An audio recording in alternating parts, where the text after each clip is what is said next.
পান না আমাদের লজ্জা মাথা নত হয়ে যায়।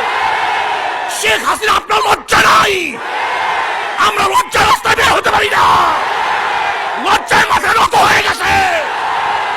এরকম বিড়ালের মতো বাঁচতে চাই না, শিয়ালের মতো বাঁচতে চাই না, বাঘের মতো একদিন বাঁচবো, কার পায়ের নিচে মাথা নত করবো না। বিএসএফ আজকে আমার র্যাবকে প্রহিত করবে, তাদেরকে মারবে, সহ্য করা যায় না।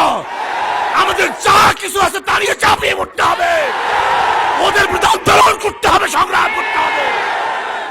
লজ্জায় মাথা নত হয়ে গেছে। আজকে র্যাবের পোশাক পরিহিত অবস্থায় বিএসএফ তাদেরকে মারবে, ওই ছবি দেখার পরে থেকে আমার ঘুম আসে না। আমি লজ্জিত, আমি শঙ্কিত, আমার খারাপ লাগতেছে। বেঁচে থেকে লাভটা কি? বেঁচে থেকে লাভ কি? যেখানে চীনের ওই দিকে সীমান্তে 50 বছরের মধ্যে একদিন ভারত একটা গুলি ছুড়ে নাই। যেখানে পাকিস্তান তাদের শত্রু, তাদের প্রতি গুলি ছোড়ার সাথে সাথে একটা হত্যার পরিবর্তে হাজার হত্যা করে পাকিস্তানিরা। অথচ বাংলাদেশ এর প্রতিবেশী দেশ ভারত আমাদের বন্ধু দাবি করে, আর বর আমার দেশের মানুষকে মেরে কাটা তারের উপরে বাদুরের মতো ঝুলিয়ে রাখবে। আজকে প্রশাসনকে, র্যাবকে তারা মারবে, তাদের প্রতিবাদ হবে না, এবং বাংলাদেশ সরকার তাদের পাও চাটবে, তাদের গোলামি করবে। ওদের গোলামির জিনিস সিদ্ধ করতে হবে, ফেলতে হবে, সহ্য করা যায় না। মেরা ভাইয়ারা আমার, বাঁচবো তো বাঘের মতো একদিন বাঁচবো, ওই শ্রীকালের মতো হাজার বছর বেঁচে থাকার কোনো আশা আমাদের নাই। আমরা বাঁচতে চাই না, আমরা মরতে চাই, দেশের মাথা উঁচু করতে চাই, এই স্বাধীনতা রক্ষা করতে চাই, বাংলাদেশের সম্পদকে রক্ষা করতে চাই, এদেশের সমস্ত মানুষের জীবন মালকে এবং তাদের অধিকারকে রক্ষা করতে চাই। এরা ভাইয়ারা আমার, সজাগ থাকুন, হুঁশিয়ার থাকুন। যদি বাঁচতে চান, কেউ বাঁচতে পারবেন না। যেরকম পিপিলিকা জোয়ার বা পানি আসলে সব একত্রিত হয়ে যায়, ঘুরতে থাকে, একবার নিচে যায় আর একবার উপরে ওঠে। সবাই মরার জন্য নিচে যায়, সবাই বাঁচার জন্য উপরে ওঠে। এর জন্য কেউ মরে না, সবাই বেঁচে থাকে।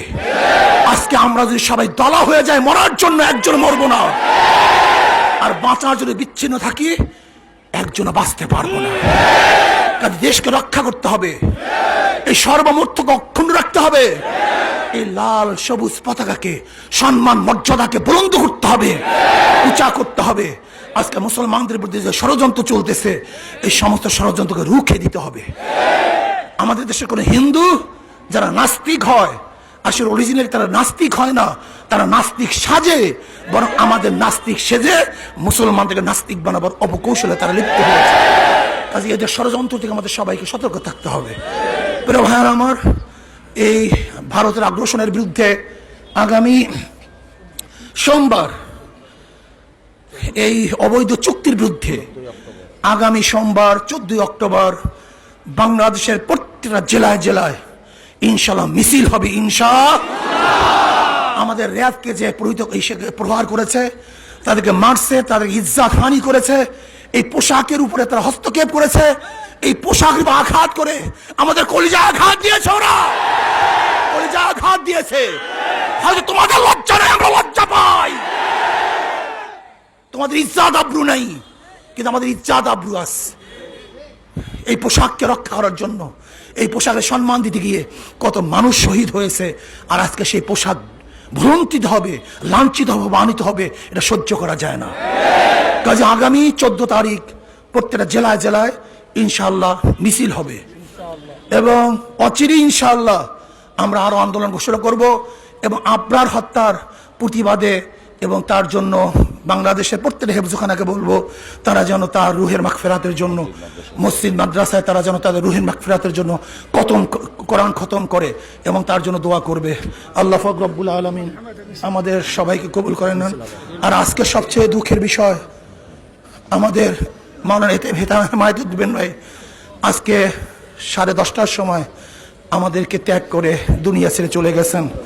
তার জন্য আমরা দোয়া করবো, ইন্না লিল্লাহি ওয়া ইন্না ইলাইহি রাজিউন। তার জানাজার নামাজ আসরের পরে